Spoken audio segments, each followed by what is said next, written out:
பல்லடம் வட்டம் நாதவனம்பாளையம் கிராமத்தில் திறந்து வைப்பதில் நான் மிக்க மகிழ்ச்சி அடைகின்றேன்.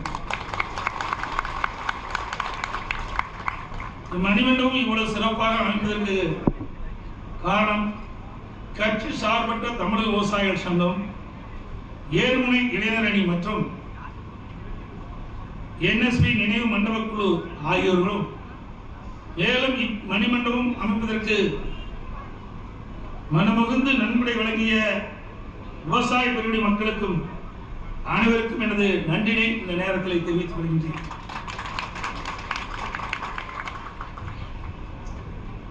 NSP அவர்கள் விவசாய நலனுக்காக தனது கல்லூரி உதவி பேராசிரியர் பணி தொடர்ந்து மண்வெட்டியுடன் முழு நேர விவசாயியாக மாறியவுடன் அடிமட்டத்தில் இருந்து விவசாயிகள் வாழ்க்கையில் ஒளி வீசும் செய்யும் விவசாயிகளின் களங்களை விளக்கமாக தனது வாழ்நாள் முழுவதும் விவசாயிகளுக்காக அர்ப்பணித்தவர் போற்றுதற்குரிய மறைந்த NSP அவர்கள்.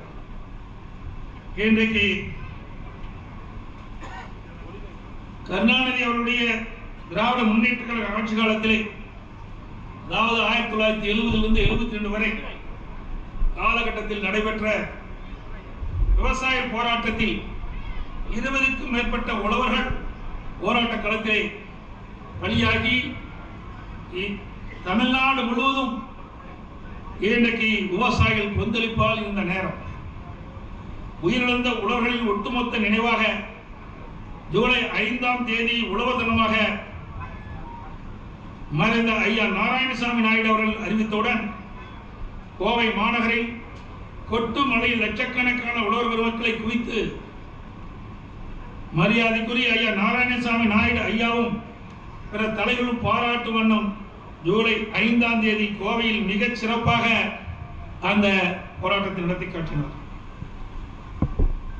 விவசாய கடன் தள்ளுபடி, மின்கட்டண குறைக்க முயற்சி, அரசின் திட்டங்கள் விவசாயிகளை சென்றடைவதை உறுதி செய்தல், விவசாய கொள்கைகள், இடைத்தரகர்களது குறுக்கீட்டுகளை அகற்றுதல், விலை நிர்ணயம், ஜப்தி, நீர்ப்பாசன திட்ட பிரச்சனைகள் என்று தனது நீண்ட போராட்ட வரலாற்றில் உழவர்களின் காவலராக பச்சை துண்டோடு போராடியவர் போற்றுதற்குரிய மறைந்த திரு NS பழனிசாமி அவர்கள்.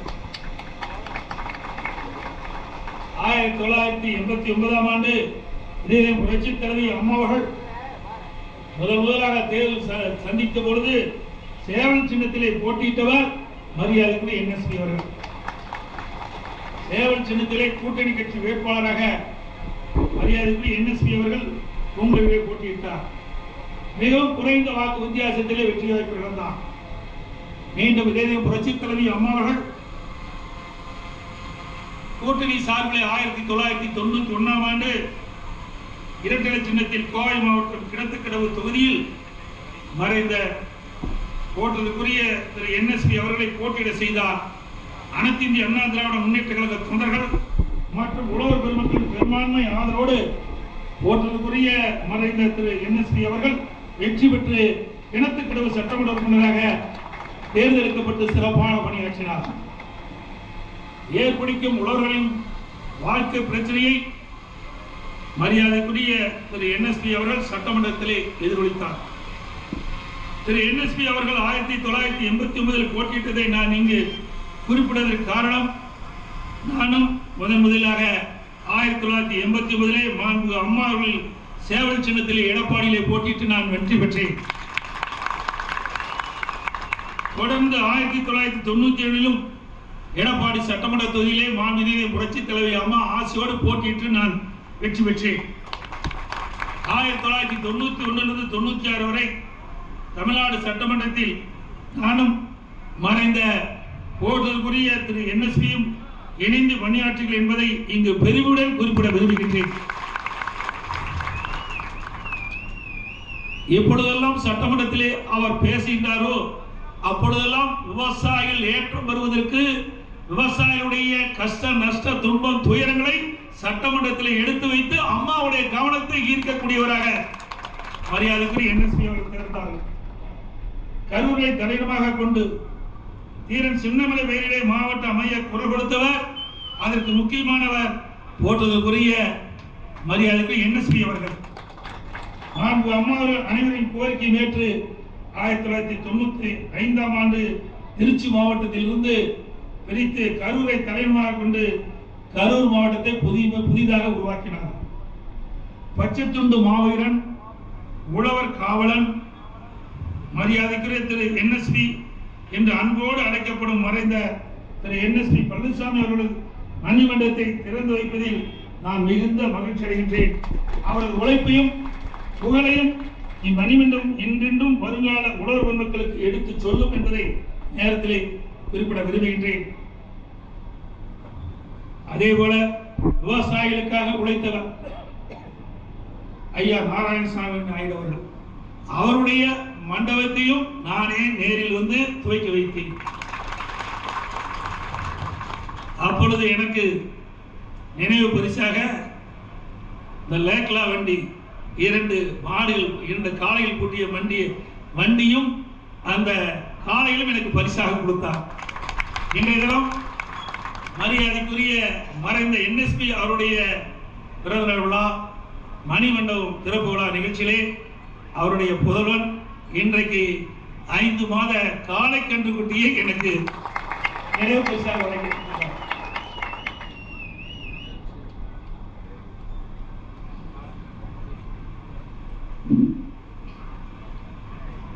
அனைத்து இந்திய அண்ணா திராவிட முன்னேற்ற கழக ஆட்சியில்தான் விவசாயிகளுக்கு பொற்கால ஆட்சியாக இருந்தது என்பது சொன்னால் மிகையாக.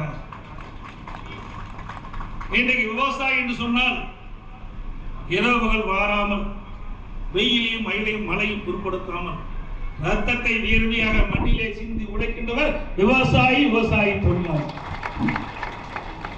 நானும் ஒரு விவசாயி.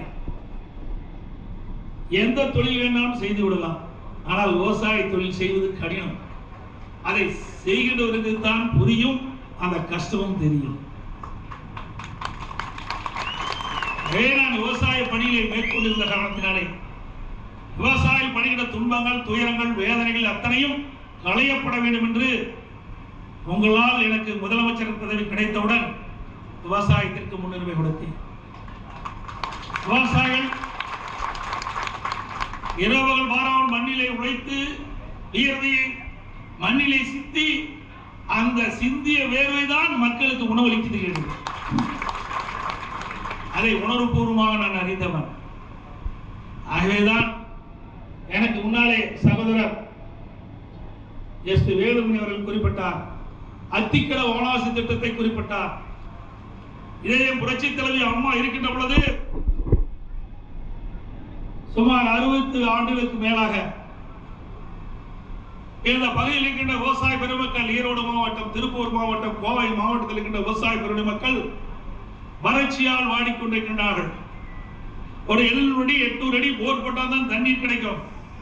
அதை வைத்து வேளாண் பணி மேற்கொள்ள முடியாது, குடிநீர் பிரச்சனை ஏற்படுகின்றது. இதுக்கு ஒரு நிரந்தர தீர்வு காண வேண்டும் என்று புரட்சி தலைவி அம்மாவிடத்திலே கோரிக்கை வைத்தார்கள். அத்திக்கட வனவாசி திட்டத்தை நிறைவேற்ற வேண்டும் என்று அம்மா அவர்களும் வாக்குறுதி கொடுத்தார்கள். நிச்சயமாக விவசாயிய கோரிக்கை ஏற்று அத்திக்கட வனவாசி திட்டம் நிறைவேற்றப்படும் என்று தெரிவித்தார்கள். துரதிருஷ்டவசமாக அம்மா மறைந்து விட்டார்கள். ஆனால் அம்மா விவசாயிகளுக்கு கொடுக்கப்பட்ட அந்த உறுதிமொழியை நிறைவேற்றுகின்ற விதமாக நான் முதலமைச்சர் அந்த காலத்திலே, அப்பொழுது இந்த பகுதியில் இருந்த அமைச்சர் பெருமக்கள், ஈரோடில் இருந்த அமைச்சர் பெருமக்கள், திருப்பூர் மாவட்ட அமைச்சர் பெருமக்கள், கோவை மாவட்ட அமைச்சர் பெருமக்கள், சட்டப்பேரவை உறுப்பினர்கள், விவசாய மக்கள், பல்வேறு விவசாய அமைப்பை சேர்ந்தவர்கள் எல்லாம் கோரிக்கை வைத்ததன் அடிப்படையிலே அனைத்து இந்திய அண்ணா திராவிட முன்னேற்ற கழக அரசு, அம்மாவுடைய அரசு, நான் முதலமைச்சர் இருந்த காலத்திலே நம்முடைய மாநில நிதியில் இருந்து சுமார் 1652 கோடி ரூபாய் ஒதுக்கி இந்த திட்டம் நிறைவேற்றப்படும் என்று சட்டமன்றத்தில் அறிவித்து அதற்குண்டான அனைத்து பணிகளும் துவங்கப்பட்டு ஏறத்தாழ 90% பணிகள் நிறைவேற்றி விட்டன 2021 வரை. அதுவும் இடையிலே கொரோனா இருந்த காலத்திலே அந்த பணி வேகமாக துரிதமாக செய்ய முடியாத காரணத்தினாலே குறித்த காலத்தில் பணி நிறைவேற முடியாமல் போய்விட்டது. இருந்தாலும் 90% பணி நிறைவேற்றினோம். அதற்கு பிறகு வந்த விடியா திமுக அரசாங்கம், திரு ஸ்டாலின் தலைமையில் இருக்கின்ற திமுக அரசாங்கம் 10% பணிகள், எஞ்சிய 10% பணிகளை 6 மாதத்திற்குள் முடித்திருக்கலாம். 2.5 ஆண்டுகளுக்கு முன்பாக இந்த திட்டத்தை மக்களுடைய பயன்பாட்டுக்கு கொண்டு வந்திருக்கலாம். ஆனால் அதை செய்யவில்லை. ஏனென்றால் அனைத்து இந்திய அண்ணா திராவிட முன்னேற்ற கழக அரசு கொண்டு வந்த திட்டம் என்ற காரணத்துக்காகவே கிடைப்படை போட்டு விட்டார்கள். அதற்கு பிறகு நான் சட்டமன்றத்திலும் அத்திக்கடவு அவனாசி திட்டத்தை நிறைவேற்ற வேண்டும். இன்றைக்கு அதிகமான நிதியை செலவழித்திருக்கின்றோம். இதனுடைய பயன்பாடு மக்களுக்கு தேவை, விவசாயிகளுக்கு தேவை என்று குறிப்பிட்டு அதோடு அறிக்கையின் வாயிலாக